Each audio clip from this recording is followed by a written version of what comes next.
My name is Abdul Rahim. I'm trying to make a series about why we need to read Surah Kahf, especially on Fridays. I've read in the Hadith, that we are supposed to read Surah Kahf every Friday, and there's this Hadith also that we need to remember by heart the first 10 ayats of Surah Kahf to be safe from the fitna of Dajjal. So I'm trying to make a series that why I'm trying to understand why we need to do, uh, we need to read Surah Kahf every Friday and why, how can it help. So I've made three videos before. I'm trying to do a video on all 10 ayat, on every 10 ayats, So inshallah, I've done three of them. Let's start with the 31st one. A'udhu billahi minash shaitanir rajim. Bismillahir rahmanir rahim. Ulaika lahum jannatu adnin tajri min tahtihimul anhar. Let's go a little back, the ayat before this. Innal ladzina amanu wa amilu salihati. Verily, those people who have iman on Allah Ta'ala, wa amilu salihat, and do good deeds, Whoever is doing good deeds, inna la nudiyu ajra man ahsana amalan. Definitely, Allah Ta'ala is not going to destroy or not going to, just finish off whatever the good deeds that they have done, Ulaika lahum jannatu adnin tajri min tahtihimul anharu. All of them, for them, there is a heaven that's going to be there forever. Tajri min tahtihimul anharu. And below those heavens, those gardens, there's going to be a flow of water. It can be a river or a lake or something like that. Yuhalluna fiha min asawira min zahabim. In the world, in dunya, we men are not supposed to wear gold bangles and stuff like that, gold of any sort. But in Jannat, Allah subhanahu wa ta'ala is going to give us gold bangles, min asabir min zahabiyun, and we are going to wear those gold bangles. وَيَلْبَسُونَ ثِيَابًا خُضْرًا min sundus. And in this world, we are not supposed to wear silk. Men are not supposed to wear silk, but Allah subhanahu wa ta'ala is so kind enough that in Jannat, inshallah, all iman, people who have faith, who have iman, will be given clothes which will be made of silk. Min sundus. Sundus is a very delicate, very thin, very sophisticated, very thin silk. Well, istabrak, and maybe istabrak is a little more heavier side of the silk, more thicker. Muttaqi'ina fiha alal araik, and they will have pillows on different, probably something like a sofa or a place to sit, وَاضْرِبْ لَهُمْ مَثَلًا رَجُلَيْنِ جَعَلْنَا لِأَحَدِهِمَا. Now, in Surah Kahf, Allah Ta'ala is trying to give an example of two men, وَاضْرِبْ لَهُمْ مَثَلًا رَجُلَيْنِ. Allah Ta'ala is giving an example of two men. جَعَلْنَا لِأَحَدِهِمَا. For him, Allah Subhanahu wa Ta'ala, for him made jannatain, two gardens, min anabiyum. One is of grapes. وَحَفَفْنَاهُمَا بِالنَّخْلٍ. And he has surrounded those two gardens with dates, وَجَعَلْنَا بَيْنَهُمَا زَرْعًا. And in between, he has made greenery and probably vegetation and maybe some sort of other things that are growing, to eat and stuff. كِلْتَ الْجَنَّتَيْنِ آتَتْ أُكُولَهَا.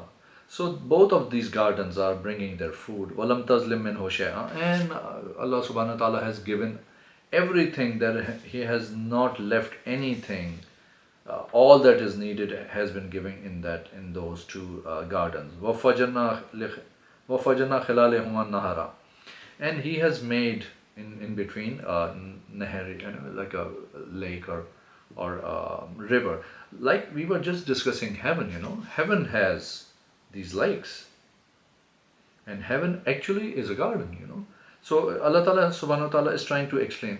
So what I have understand and how it's relating to Dajjal, that when Dajjal will come, before he comes, there is going to be a very big war.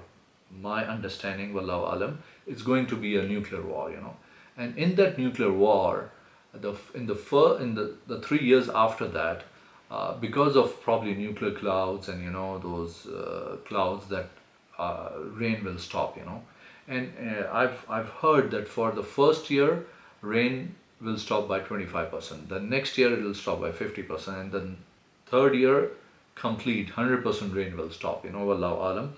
But that's what I think, and whatever study I have done on nuclear war and nuclear clouds and all the effects after nuclear war, that's going to be. So the Dajjal is going to come with his own Jannat and Jahannam, with his own heaven and hell. So he will try to, Nauzubillah, first portray himself as Hazrat Isa alayhi salam, and then afterwards he's going to portray himself as Nauzubillah, Rabb, Allah Ta'ala, he's trying to portray himself as a God. So in the hadith also it says that, Dajjal is one-eyed, is a kana, he doesn't, one of his eyes is not working properly, but your Rabb is not one-eyed, So Allah subhanahu wa ta'ala is trying to tell you that even if Dajjal brings a Jannat, he's not a Rabb because he's one-eyed, and he will try to pursue people towards himself, that I'm your Rabb, and he will have powers. He will tell the clouds and the sky to start raining, and it'll start raining. He'll ask the earth to start, growing food. Food will start to grow. So he is trying to portray himself, and that's what I think so is being related here, فَقَالَ لَهُ لِصَاحِبِهِ وَهُوَ يُحَاوِرُهُ أَنَا أَكْثَرُ مِنْكَ.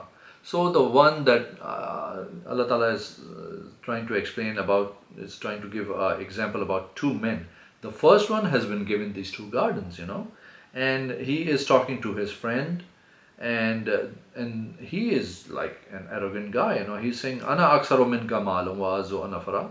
I have more stuff than you, I have more mal than you, I have more worldly things than you, and azu nafra, and I have more children also, وَدَخَلَ جَنَّاتُهُ وَهُوَ ظَالِمٌ لِنَفْسِهِ. And when he entered his two gardens, and he did a zulm on himself, he was arrogant. Arrogance is a very big sin. Allah Ta'ala doesn't like sins, especially arrogance is a very, very big sin. Allah Ta'ala, Iblis, Shaitan was arrogant, and that's why from Azazel, who used to travel with different angels, he became Shaitan, because he was arrogant. قَالَ مَا أَظُنُّ أَن تَبِيدَ هَذِهِ أَبَدًا. That guy who was given the two garden, he said that I think that these gardens will never be destroyed. They will be there forever. وَمَا أَظُنُّ سَاعَةَ قَائِمَةً. And I don't believe in Qiyamah. I don't believe in there is going to be a day which will be the end of, which will be a day of judgment. لَإِنْ رُدِدْتُ إِلَىٰ رَبِّي لَأَجِدَنَّ خَيْرًا مِنْهَا مُنْقَلَبًا. And if I go back to my Lord, I'll find something better when I go back to him, قَالَ لَهُ صَاحِبُهُ وَهُوَ يُحَاوِرُهُ أَكَفَرْتَ بِالَّذِي. So these friends are talking, and his friend tells him while they are discussing, أَكَفَرْتَ بِالَّذِي خَلَقَكَ مِنْ تُرَابٍ. Do you deny whom? Allah Ta'ala, who has created you from mud, from clay. Summa min nutfatin, and he made you sort of a zygote, Summa sawaka rajula, and then he completed you as a man. Lakinnahu Allahu Rabbi. But Allah Ta'ala is my Rabb. He's the one who's my Lord. Wala ushrik ko bi Rabbi ahada. And I don't have any partners with Allah subhanahu wa ta'ala. With my Rabb, I don't have any partner, not even a single one. Walola iza dakhalta jannataka qulta ma sha Allah. So why don't, when you enter your gardens, you should say mashallah. If Allah wants, la quwwata illa billah. There is no power except God, except Allah Ta'ala, In tarane ana aqalla minka malan wa walada. If you see me, that I'm less in worldly things and in children also. فَآسَ رَبِّي أَن يُؤْتِيَنِ خَيْرًا مِنْ جَنَّاتِكَ. So it can happen that my Rabb can give me a better garden or better gardens than what you have.